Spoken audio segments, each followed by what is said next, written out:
অন্তর্বর্তীকালীন সরকার প্রধান ডক্টর মোহাম্মদ ইউনূসকে অভিনন্দন জানিয়েছেন বিশ্ব নেতারা। গণতন্ত্র এগিয়ে নিতে ঢাকার সঙ্গে কাজ করতে চায় আমেরিকা ও ইউরোপিয়ান ইউনিয়ন। অভিনন্দন জানিয়েছে চায়না ও রাশিয়াও। সকল ধরনের সহযোগিতা দিতে প্রস্তুত আছে বলে জানিয়েছে জাতিসংঘ। অন্তর্বর্তীকালীন সরকার প্রধান হিসেবে শপথের পর বিশ্ব নেতাদের কাছ থেকে শুভেচ্ছা বার্তা পাচ্ছেন ডক্টর মোহাম্মদ ইউনূস, পাচ্ছেন পাশে থাকার আশ্বাসও।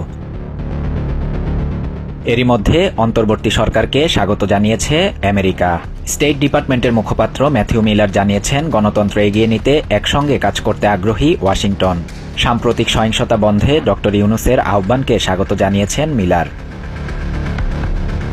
অন্তর্বর্তীকালীন সরকার ও ডক্টর ইউনূস বাংলাদেশের জনগণের জন্য একটি গণতান্ত্রিক ভবিষ্যৎ তৈরি করতে চায়, তাই ডক্টর ইউনূসের সঙ্গে কাজ করতে প্রস্তুত আছে আমেরিকা। ডক্টর ইউনূসকে অভিনন্দন জানিয়ে গণতান্ত্রিকভাবে ক্ষমতা হস্তান্তর